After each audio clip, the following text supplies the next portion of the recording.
Hello, good morning, my friends. For those who don't know me, my name is Meng. For those who know me, my name is still Meng. I'm the jolly good fellow, which nobody can deny. It's my honor today to introduce a fellow jolly good fellow, Matthieu Ricard. Now, Matthieu is a very gifted scientist who became a Buddhist monk. He was regarded as one of the most promising scientists of his generation. Oh, sorry, biologist. My mother says that. Yeah, mother, yeah. I took that from the web. He completed his PhD thesis in 1972, before like most of you were born. And unfortunately, he wasn't able to join Google at that time. So he went to Nepal instead and became a biologist. No, just kidding. He became a monk. And he has lived and studied in the Himalayas for the past 35 years, where he has been doing humanitarian projects. Matthieu is also a best-selling author. He's a translator, and he's a photographer. And all these pictures, they are taken by him. He's also an active participant in current scientific research on meditation and the brain. And in many of those studies, he is the brain that they're studying. When you were in high school, did people call you the brain? Okay, if they did, they'll be right. So Matthieu is a very happy man. He is so happy, he wrote an entire book on happiness. And he autographed my book, so I'm very happy. Thank you. Matthieu is one of the most fascinating men I've ever met in my life. And He only met me once, so. Yeah, right. And I meet a lot of famous people. You guys know that. And it's an honor and pleasure for me to welcome Matthieu Ricard into our presence.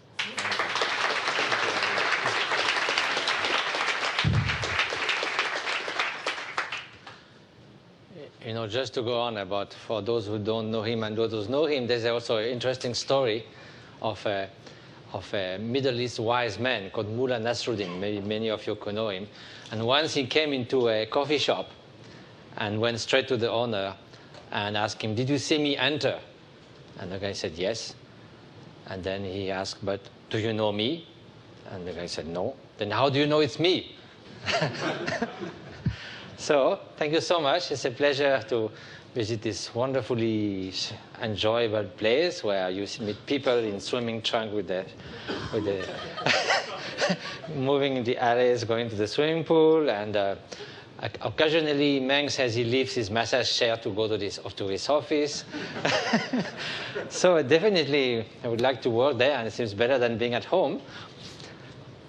So probably I have nothing to teach you about happiness. And someone told me actually I should never have written this book because I never suffered very much in my life. So this the last person to write a book on happiness and suffering. So anyway, I thought to just share a few ideas because they were very dear to me, and they brought a lot of sense of fulfillment and joy to be alive, and a sense of direction in life. And this came through meeting beings of great wisdom. It sort of started like that. You know, when we speak of leadership, leadership has to be someone who somehow inspires you by showing you the kind of potential that you could actualize, showing you what you could become, and giving you a sense of direction and inspiration. That's not very frequent in life. You know, I was quite lucky in my teens to be born in a family in France where my father was a well-known philosopher, so we had all these great thinkers and poets at home. My mother was an artist, so we had all these, you know, surrealist painters and all that coming. Because of some musical connections, when I was 16 years old, I had lunch with Stravinsky himself, you know, just for 2 hours with 3 people all together. And I had an uncle who was an explorer. He went around the world on a sailboat without an engine after the Second World War. And he had all kinds of eccentric friends, such as one when we went to see him in Paris, and there was a small note on his door saying, I left on foot for Timbuktu, and things like that. So a lot of wonderful people. And in science, of course, the lab I was working with 3 Nobel Prize of Medicine, Jacob, Monod, and Wolf, at Pasteur Institute. So it was very exciting. There was definitely a lot of people to look at as, what could I do? Where could I be inspired?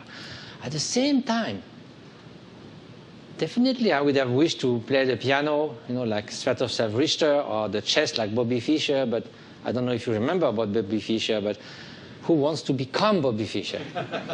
So there was a kind of discrepancy. You could take 100 gardeners, you would have a number of wonderful people, and some gardeners, quite short-tempered, not so nice to deal with.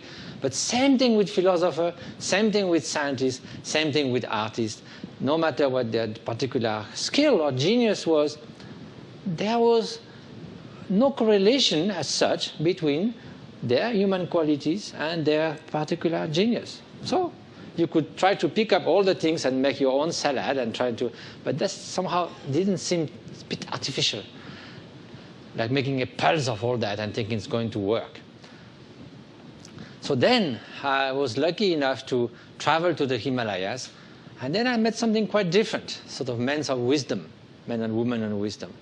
And what was a bit special about them, they're all the great Tibetan teachers who have fled the invasion of Tibet towards India and other places, is I didn't really care so much what they knew in terms of poetry, Tibetan grammar, and even Buddhist philosophy in the beginning.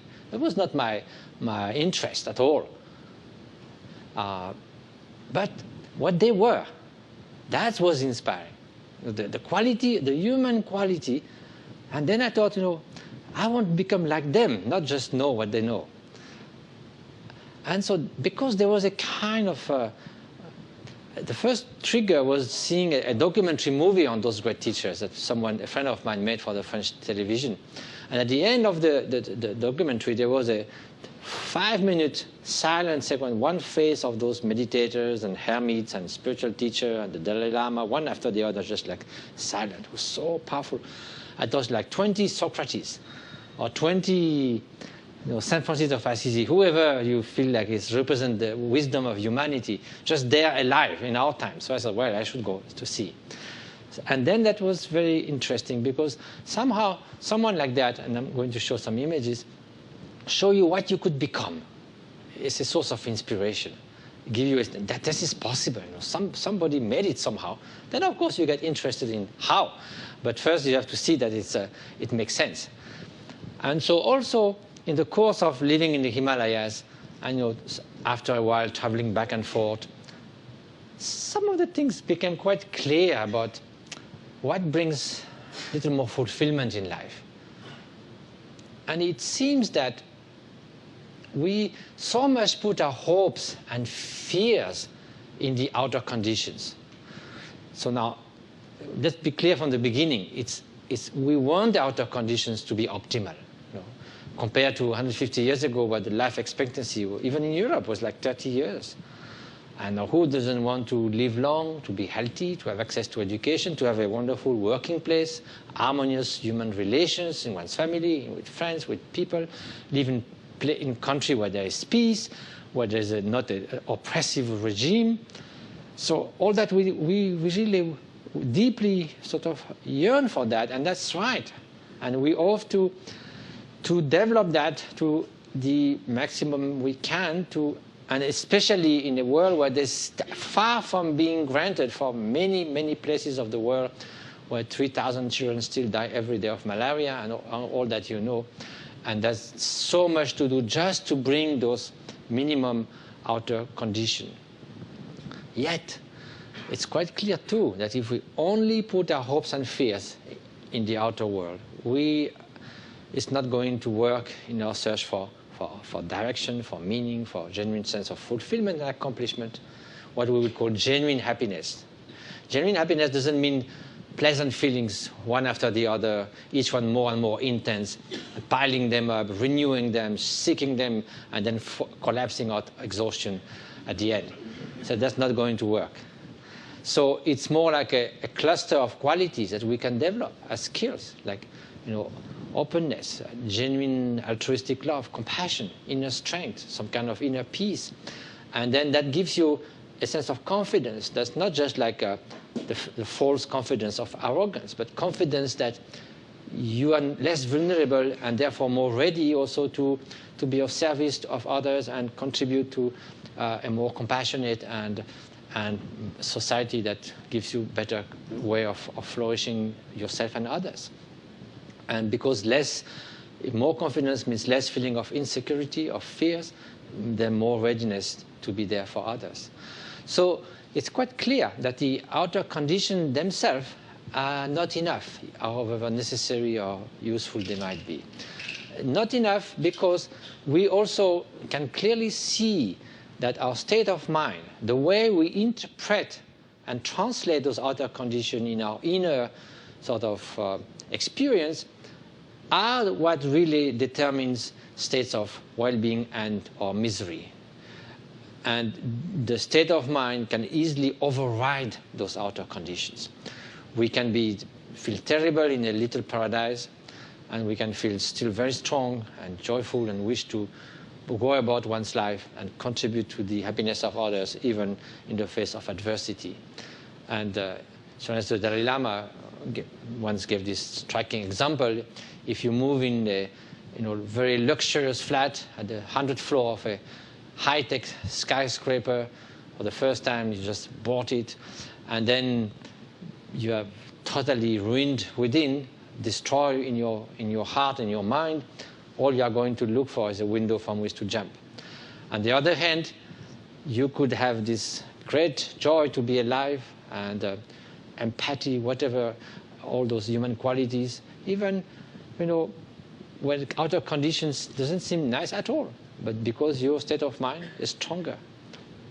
And that's such fortunate situation, because imagine that to find happiness, the world will have to be the image of your desire, your fancies, that the universe will be a vast catalog in which you could order all the ingredients for happiness. Forget it. It's never going to happen like that. There should be 6 billion catalogs, and everyone will choose different items, and they will never work. So, but, this is not just it seems obvious, but great thinkers thought otherwise.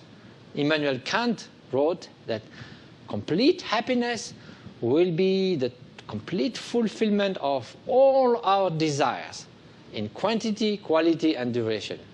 No, just the whole idea of happiness goes to the drain. This will never happen. Never. How can that be? And anyway, impermanence is there. Even you had for a fraction of a second everything to be happy. Then one piece was going to be missing the next day. So again, collapse. So it doesn't work. And we know in real life, I remember once going to Tahiti with the young abbot of my monastery. It was the first of 2 Buddhist monks in Tahiti. It was big news. So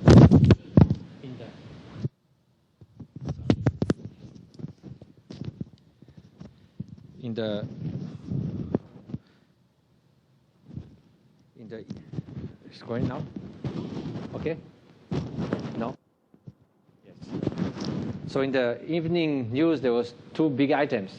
They found a snake in the forest. There's no snake in Tahiti. And second item, 2 Buddhist monks arrived in Tahiti. So the next day, we were at this wonderful, postcard-looking sunset in Paul Gauguin's house. And, he was not there. But in a very beautifully lit swimming pool, and sitting there and then looking at each other and saying, if we are the owner of that, it's supposed to make us happy? There seems to be no relation. And then if that makes us happy, then what? If we double the size of the swimming pool, we're twice as much happy? So of course, no relation. It's the way you interpret things. And we are the confirmation of that about the way of interpreting the world the next morning, because Tahiti looks great on postcards, but it's pretty hot and damn wet when you are there. So we were sitting on a beautiful tree, and there was this kind of soft sort of mist, refreshing mist falling from the tree. And we were sitting there like complete bliss, thinking, wow, this is real paradise. Even the trees are air-conditioned. But then someone came and said, those are pissing flies. So our perception of the world changed right away. So let's assume that the inner conditions for well-being are really what will determine the quality of everything that goes by. And that's fair assumption. But then, that's where in a much better position, because that's our mind, the final experiencer of that. At least we are not having to modify the whole world to our taste. But we can change our mind. If we change our mind, we change our world. That's the world we experience. So that's the idea. So for that, we need to identify which conditions in our mind are leading to a sense of fulfillment, sort of fruition, accomplishment, and sense that if we look 20 years ahead, if we look back, we see that somehow that's the best we could do with our capacities, and we chose the right direction, something that's really truly meaningful in our life. So what are those conditions which will nurture that quality? Also the quality of every moment that passes, because after all, life is not just remembering the past and projecting in the future. That's the quality of the present moment. That's what the day is made of.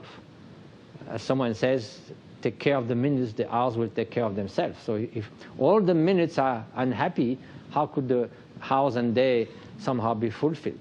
So we need that quality. So that has to do with states of mind. And then there are states of mind which are totally detrimental to the quality of that life, like hatred, resentment, grudge, nagging jealousy, obsessive desire, sort of arrogance. All those are just makes you feel miserable, and of course they also induce you to act and speak in ways that also cause suffering around you.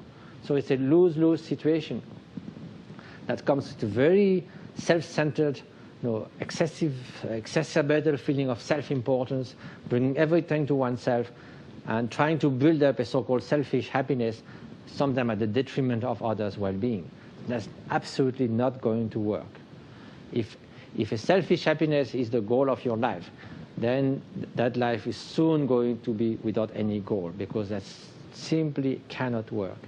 The reason it cannot work is that excessive preoccupation with oneself is a constant sort of torment and being vulnerable to everything, criticism, praise, and failure and success. All those will take disproportionate sort of importance, will be like a storm in a glass of water, and each of those will be like small balls bouncing in that small, tiny bubble of the ego, and then hurting you every time. So we need to let that explode, that self-centeredness bubble, and let those bullets let loose in the vast space of open-minded, and so that we not just simply obsessed with this, what's going to happen to me, how do I feel, and all these things that is just a way of is buying trouble for ourselves.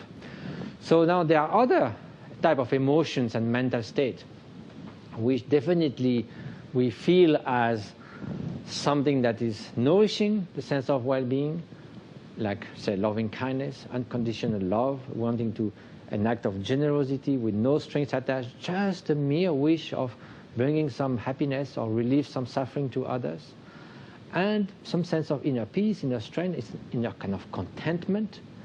So all those together makes a way of being.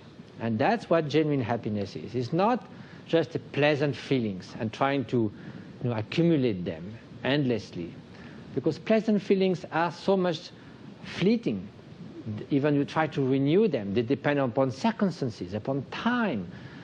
They change in nature from one moment to the other. Something that's very pleasant, like a chocolate cake, one serving is great, 2, 3, you become nauseous. So the same thing as change of nature. The most beautiful music you can dream of, you might, if you are really hooked onto it, listen 3, 4 times at a row, but imagine 24 hours non-stop. What a fatigue. It doesn't work. And also it is something that somehow is so centered upon oneself. You can experience intense sensation of pleasure if everyone is suffering, even at the cost of others making suffer. It's not something that is inspiring necessarily, and is so vulnerable to change. No. Happiness as a way of being, as an optimal sort of way of the mind to be, will remain throughout the ups and downs, throughout the different emotional states, and give you the resources to deal with whatever comes.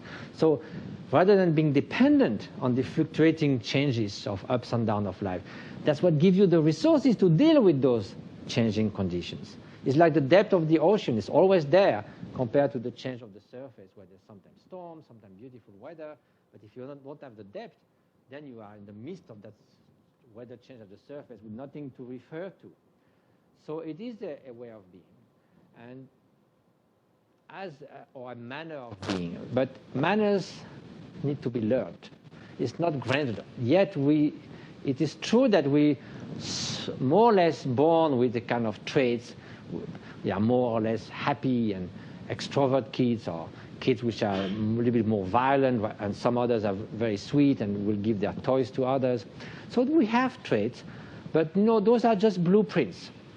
This is not the time to elaborate on that, but epigenesis means that even you have this set of genes, at any time there's something that could regulate their expression. There are wonderful studies now done showing that almost any kind of gene that determines traits can be modified by the environment, by receiving and giving love and tenderness.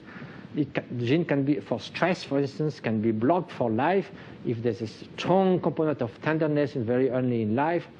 And so those are just sort of potential that we are more or less sort of gifted in the beginning, but sort of the hard work and the interaction can change that.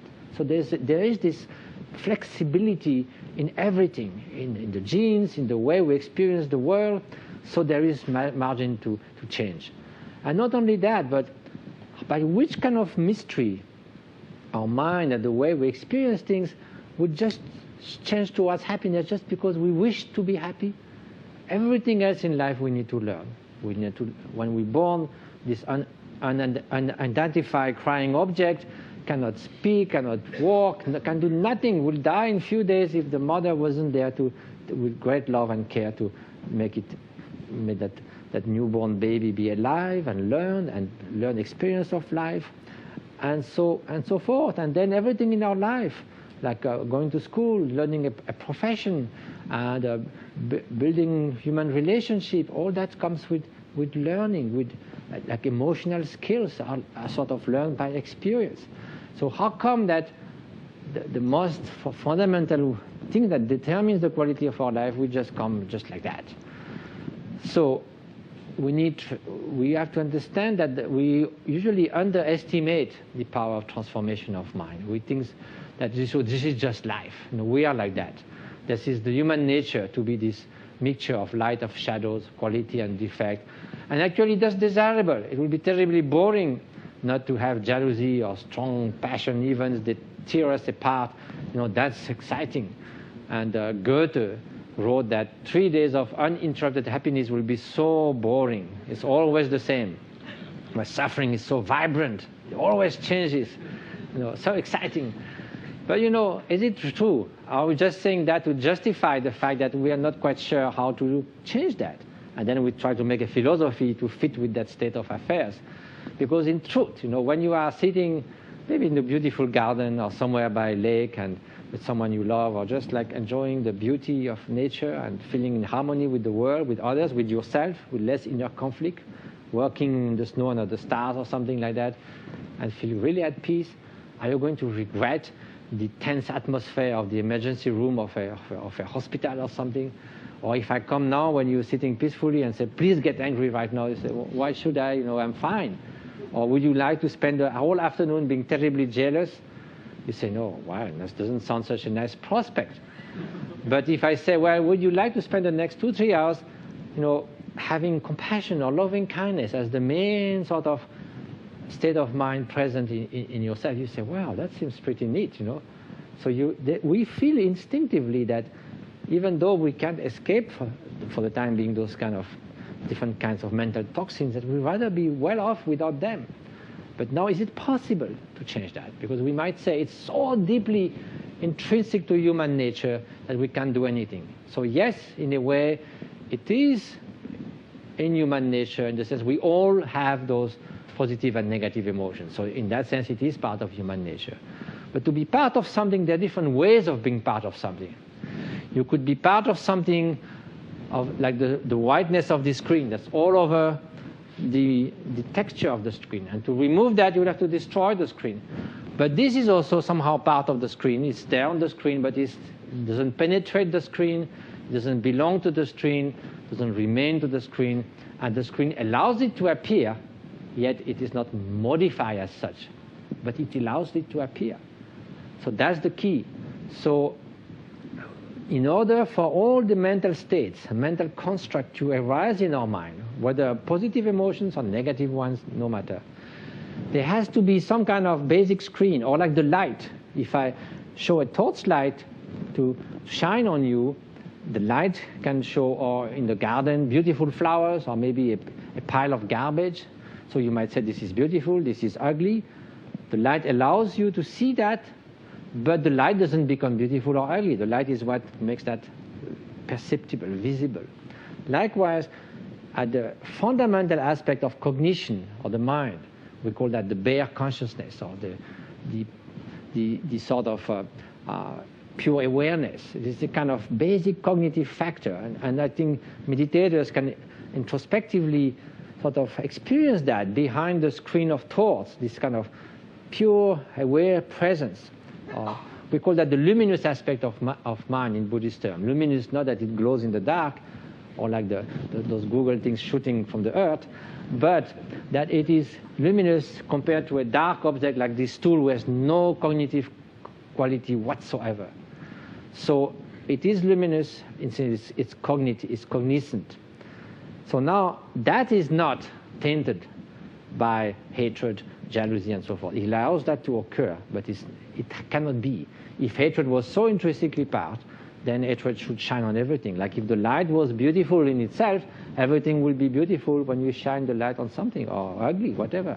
So that's not the case. So that gives margin, because those mental constructs are a result of causes and conditions.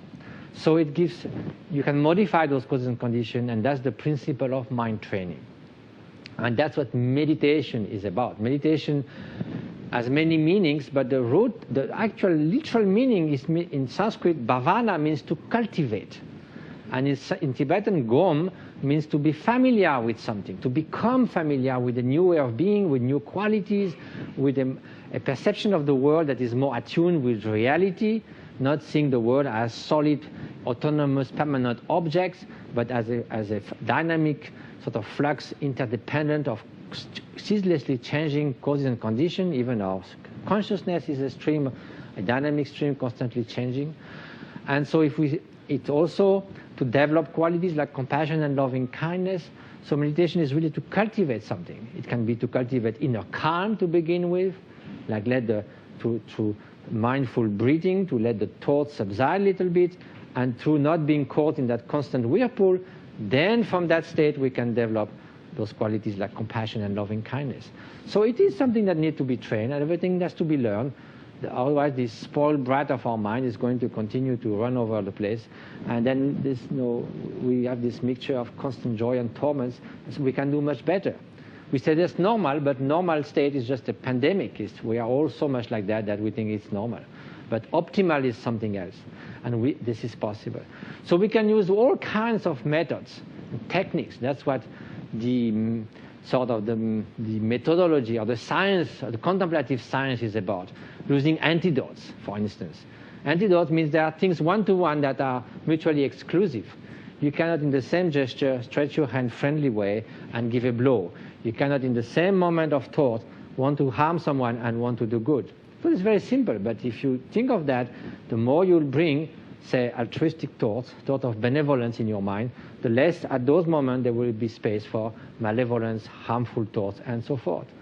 So if you can imagine that, yes, we do feel moments of love and moments of resentment, but we don't cultivate them. We don't try to generate loving kindness and just keep it flowering in our mind and remaining it and feeding it and sort of preserving it for like 5-10 minutes. It's not something we do. But that's what we need to do if we want to become that more part of our mind, if we want to change our minute-to-minute emotions and moods and then finally traits. That's how we learn. You don't learn skiing by doing it 15 seconds every week. You have to do it a certain time. It won't happen without a minimum of sort of dedication. And to dedicate oneself to something and find the time for it, we need to see the advantages of doing so. And in case of changing one's mind, advantages are quite obvious. There are many other ways, but just to give you a quick example of, for instance, anger. And by anger here, I mean a malevolent anger, not indignation in the face of injustice or massacre or something, but the anger that really has a component of wishing to harm. And also when we are invaded by this, we are one with the anger. We cannot see anything else. We see the other person, object of our anger, as 100% despicable. We can't see any quality in that person. And we completely associate with this anger, even though a few hours later we might say, I was out of myself, I was no more myself. We know there's something that was quite, it's like having the flu. You are not the flu, but flu sort of grips you. But then we could do something else. Instead of being obsessed by the trigger, we could try to dissociate and look at anger, gaze at it, the raw sensation and feeling and emotion of anger, not the causes and circumstances that creates it, because that's the fuel, that's the wood that you had constantly on the fire. But look at the fire itself, forget about the wood. If you do so, the fire cannot maintain itself very long. Anger cannot sustain itself on its own. It's just bound to vanish. It melts away like the morning frost under the rising sun. And that's a very skillful way of dealing, because it avoids two extremes that do not work. One is venting anger. When people say you should break pianos and all these kind of things to feel better when you are angry. It doesn't work. It makes you more and more angry. You get angry easily and more often. Or keeping it as a time bomb somewhere in the back of your mind, and then again it doesn't work. So now here you have, for the time being, solved the problem. You dealt with it, it vanished away, there's no trace for the time being. It might come back, but you start again. So instead of venting it or keeping it, which will reinforce the tendency for anger, here each time you deal with it with this very powerful intelligence of dialogue with the emotions, you're actually eroding the tendency, and at some point you will be less likely to become angry, it will be more difficult to make you angry, and you can imagine some time where at least hatred, the wish to willingly harm terribly someone else, could be completely gone from your mind, and that could be a result of mind training. Definitely we can enhance our compassion and so forth. So it is something that's highly desirable in our life. It's not just a luxury. It's not just a supplementary sort of diet or vitamin of the soul.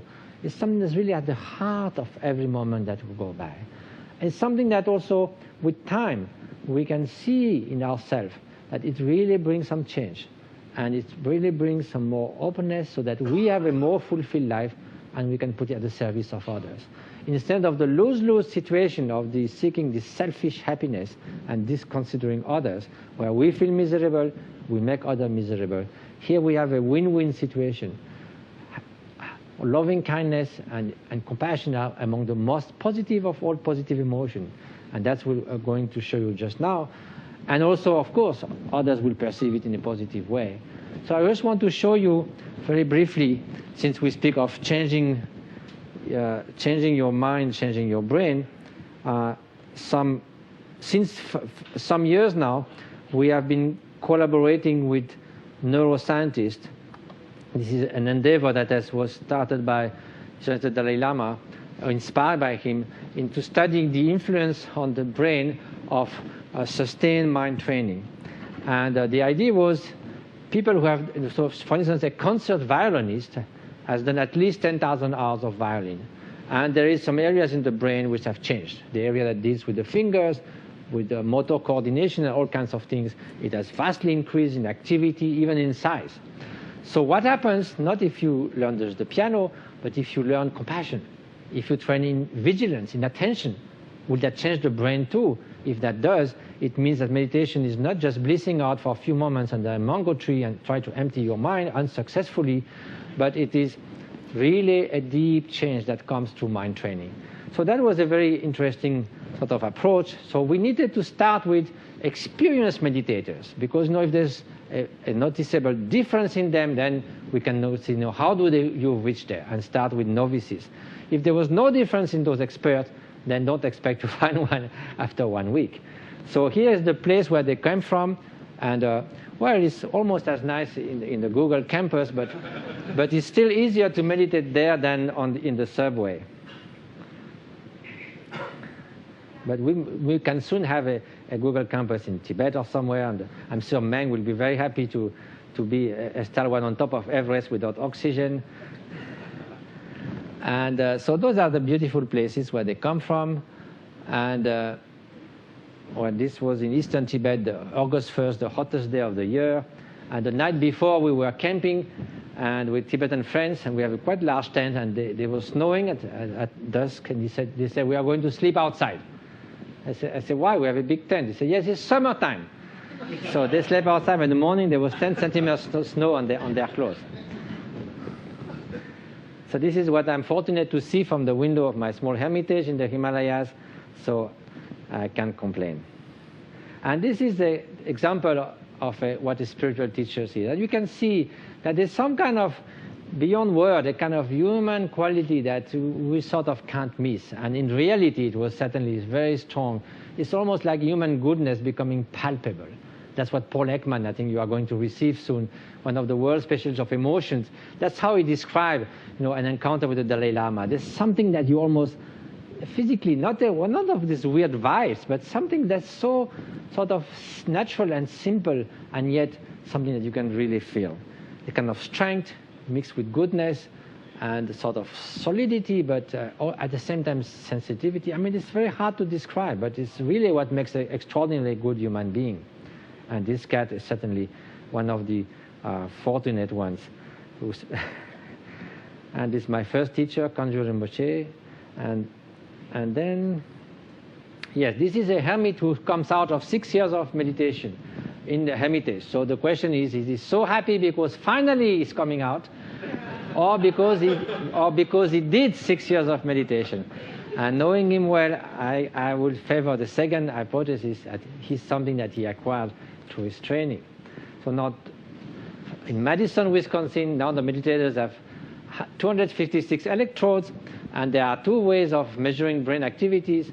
One is through electroencephalogram. That is a very good time resolution. A thousandth of a second change can be recorded on the scalp, but not so clear exactly where it happens in the brain.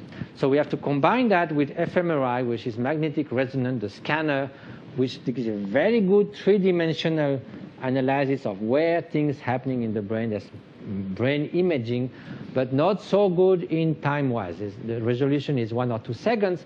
So it's like a camera in the first case that is very fast shutter speed, but not so well focused. Second case is very well focused, but slow shutter speed. But if you combine both, you get both spatial and temporal resolution. So that's coming out of 2.5 hours in the scanner. So the huge relief from that mini retreat. And this is Richard Davidson, the lead scientist in Madison, Wisconsin. Now there are other labs who are now doing this study in Princeton and Harvard and Berkeley, not so far from here, and more interest. So there are many states that you can study, because meditation is very varied. So there you can study focused attention, mental imagery or visualization. You can study compassion, and that's one we have studied most. And each of these has a different brain signature.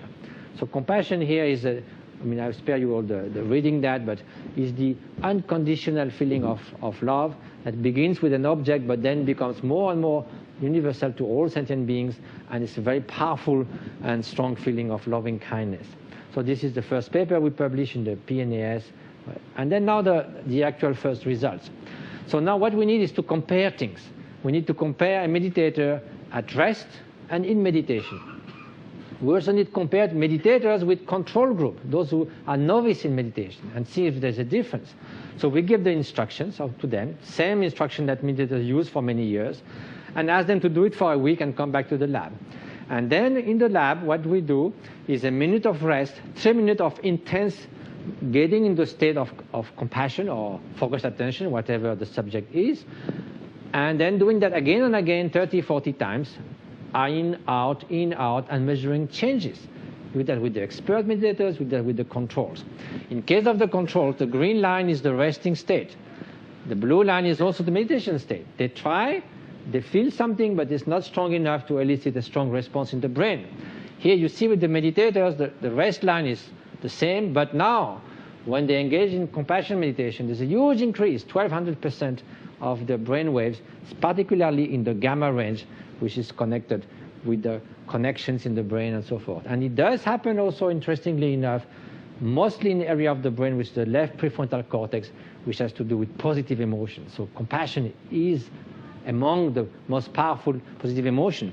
And just to give you an idea, this is a huge increase. Maybe there's something big happening in the brain if you're about to be run over by an elephant.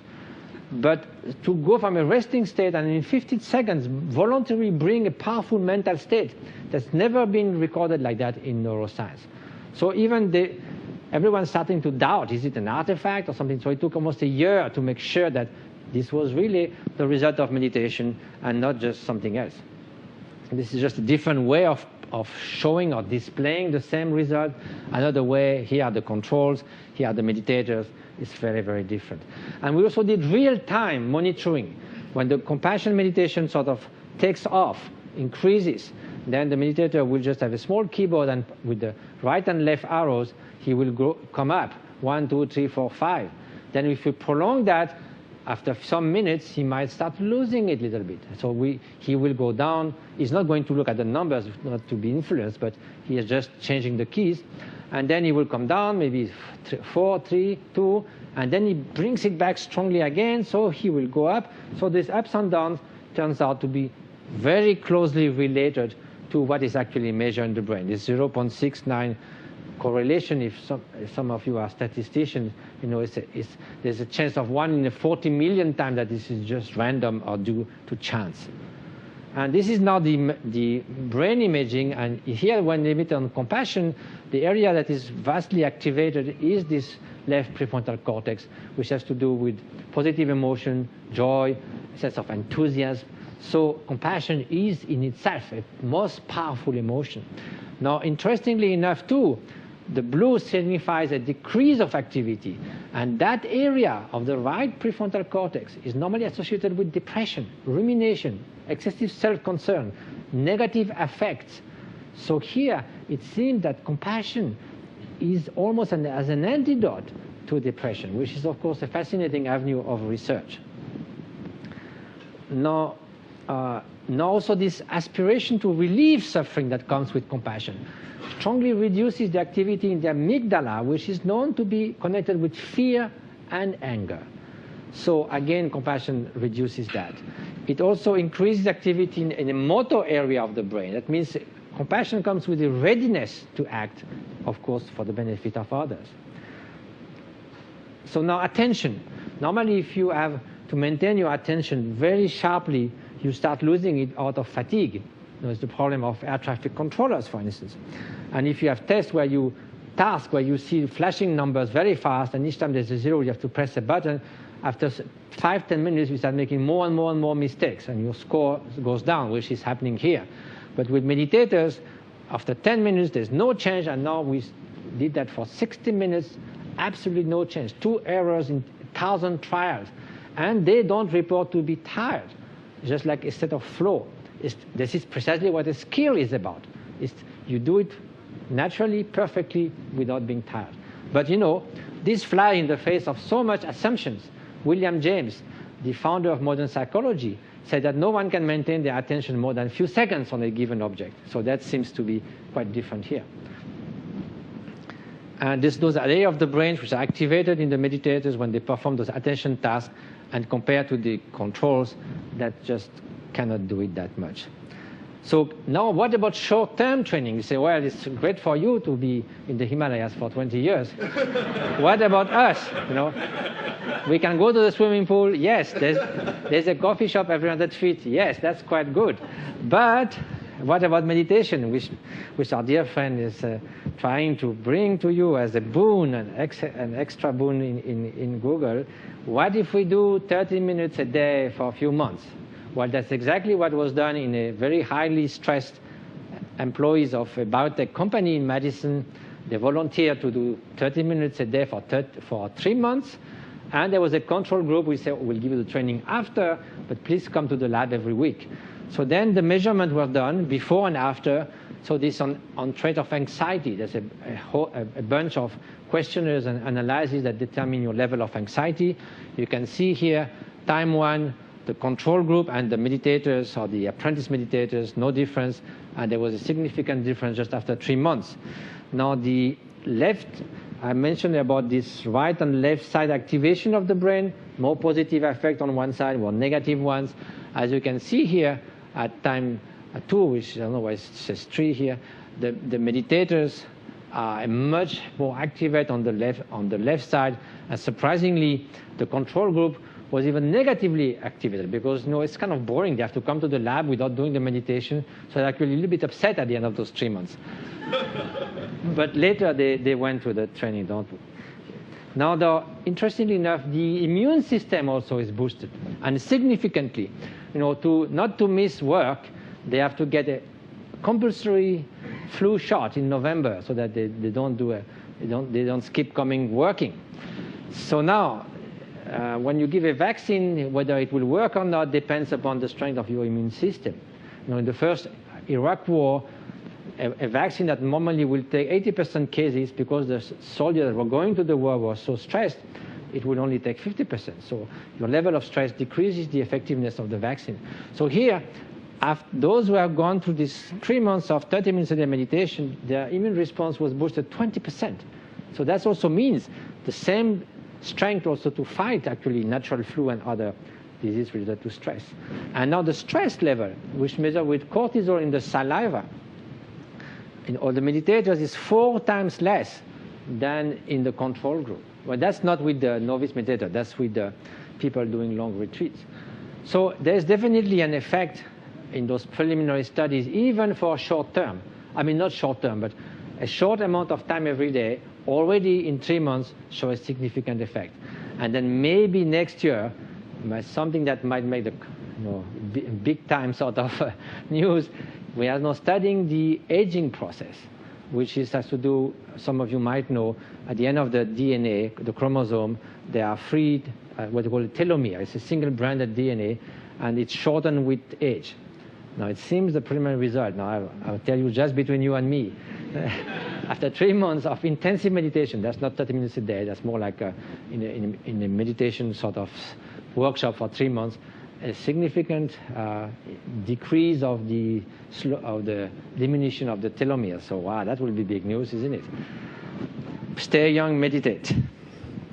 So now, to come back to the outer condition, which I mentioned in the beginning, now we often see people who are extremely rich, extremely powerful. On top of that, they might be strong and beautiful, and you hear they are depressed and so forth. You say, what's wrong with this guy? If I had all that, I will be happy. Well, that's not the case. Of course, for money, which is one of the obvious candidates, if you are below the poverty line and can't feed your kids and suffer a terrible condition, yes, to go above that will make a huge difference in the quality of your life. But now, after that, behind that, then doubling, tripling, just doesn't make any difference. Here is the GDP in the United States, 3 times increase from 46 to 96. The gross national happiness, stationary, even slight decrease. Now, marriage by your happiness, here you are. Times 0, 5 years later. Well, Richard Davidson, who gave me that slide, said, I've been married happy for 30 years, but that's what has came out of the study. Yet, there's another data that shows it's still better, it's a happier reported life for people who are married or live in companionship rather than people who are single or separated. But relatively, the change of happiness, basically you come back where we were. And now widowhood, well, you recovered from it also. So external factors only have a limited effect on our level of happiness. They do have, but altogether, if you bring all the social factors studied with thousands of studies over now 70 years, basically they contribute to something, but only about 15% of your reported happiness. People differ in their emotional disposition or affective style, and though these conditions are relatively stable, if you win the lottery, you are completely happy. 1 year later, you more or less come back to the same level. They can be changed. That's the point. Meditation has demonstrable effects on the brain and may represent one of the few ways in which purely mental training has been demonstrated to have robust impact on brain function. And this is a meditator, and this is the monks escaping from the lab. So now, here you might say, well, there's a contradiction here. You say that happiness can be trained, and we just show that, before, after marriage, before, after widowhood, money doesn't make any difference. So then what? If it's that stable, what's the point of meditating? You're going to make just another of those small peaks and come down. So what's the point? Well, remember what I mentioned at the beginning. Genuine happiness as a way of being is not the peaks of joy and pleasant and then the lows of depression and so forth. This is the ups and downs. But when you go up and down, you go up and down above and below a baseline. So here, mindfulness, the meditation and mind training is raising the baseline, the platform in which you stand in life, the place where you come back. Those ups and downs is going to happen. Maybe you'll be less vulnerable to them, less carried away by them, less affected or impacted by them, so that you maintain this sense of direction, of meaning in life, but you can change that.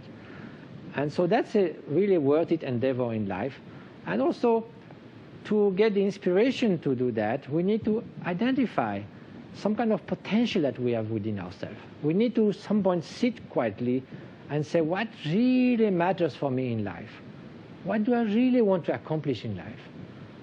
Not just, filling questionnaires and after you pass some tests and things like that, and then putting that in the machine or in the computer, or going to a professional orientation, and then okay, you have this, that. That's what you are good for. But really feel what deeply you would like to spend your life, so that 20 years later, when you look back, you say, I did my best. That's what I wanted to do. I'm sense of fulfillment, of accomplishment. That's otherwise, what's the point? Even you succeeded in this, that, and you feel not so, there's some sense of accomplishment that's not there, some sense of fulfillment that was worth it to live in that way. That's what we want. So I think it's so important to identify within ourselves what really matters, and then find a way. Let's always find a way to accomplish it. So I think if meditation could be as a mind training, not taking the exotic aspect or oriental aspect of it, it could become a genuine contribution to a more open, compassionate society, and also to the quality of our life. So thank you for your attention. You might have some questions.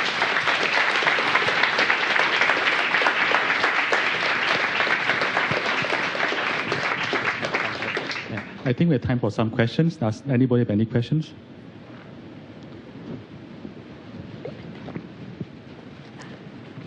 Thank you very much. That was fascinating. I'm just curious, with the power of meditation to change some of the brain, the way, the behavior, for children now with Asperger's, where there's some brain dysfunction, have you heard about any research in that? Well, all this is quite preliminary. There has been some, we have formed a subgroup on education in this, this is spearheaded by the Mind and Life Institute, which doesn't do research, but sort of bring together all these people. And we have a strong sort of, since last year, we're really trying to study education, not only from educators and social, but bringing together psychologists, educators, social workers, neuroscientists, and contemplatives. And I think that's one of the first time that this happened at a very good level of science and contemplation. So there have been obvious ideas of doing with children which have attention deficit, and so this is a really beginning approach, but that's part of what we really would like to contribute, more like a secular approach to those things, not just the Buddhist label.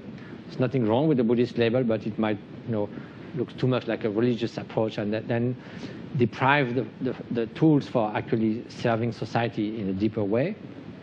So I have a friend of mine in France who started that in his school. He called that secular training to attention. It looks very good, and everybody's happy about that. Mm-hmm. So, well, I think this is the way to go, yes. Mm-hmm. And so you said it was the Heart Mind Institute that they're doing? The Mind and Life Institute. There's a website. Right, yeah. Thank you.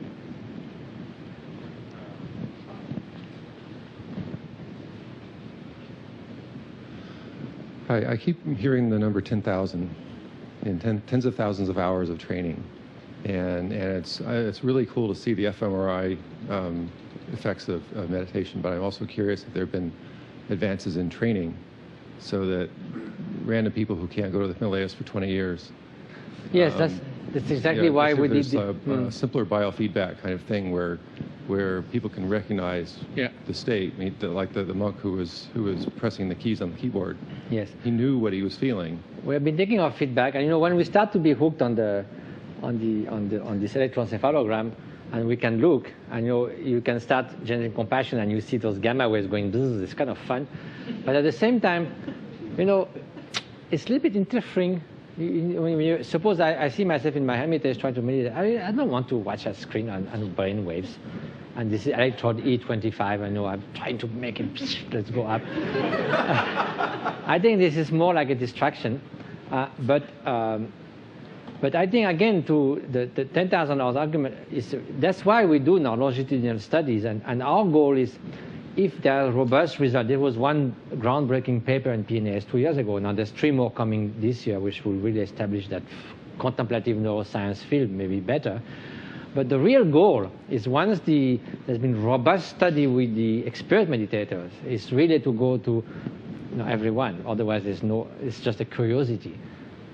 But if it really applies, in the biotech company, certainly it can apply here.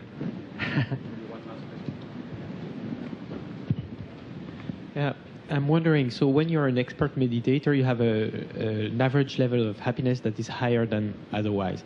What if you stop meditating? How long does it take to go down? Is it something that lasts for long, ever, or not at all? Well, the idea of stopping meditating for 20 years to see how terribly miserable I will become, that's not exactly...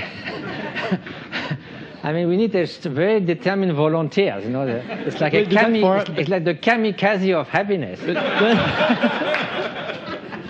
So that becomes like a medicine that you have to take forever. No. I think there are things like skiing. I haven't skied for 35 years, and I could show you a photo last year. It was a joy after 2 hours to be able to ski as before. So I think there is something that's so deeply changed that it certainly remains as a way. That's the point of a way of being, of a baseline. It takes time to acquire it, but because of that, it has a really strong and firm foundation. I'm really convinced of that. And actually, that's the real test. We say, no, it's fine if the meditators are sitting in the sun, basking in the sun with full belly, no problem. Meditation is always good. But then confronted with adverse circumstances, that's where he or she is put on the scales. And I think that's where in daily life you can see. And what we need is slow change. The fireworks of mystical experiences don't last. But it's like the hum of a clock. When you stare at it, it seems not moving. But when you look from time to time, it has changed.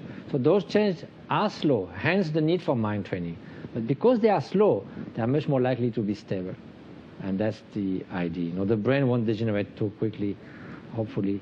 And then your experience also. I think it's something that at some point, there's a kind of sort of a no-return point in this kind of baseline. Yes, thank you. Thank you so much for your attention.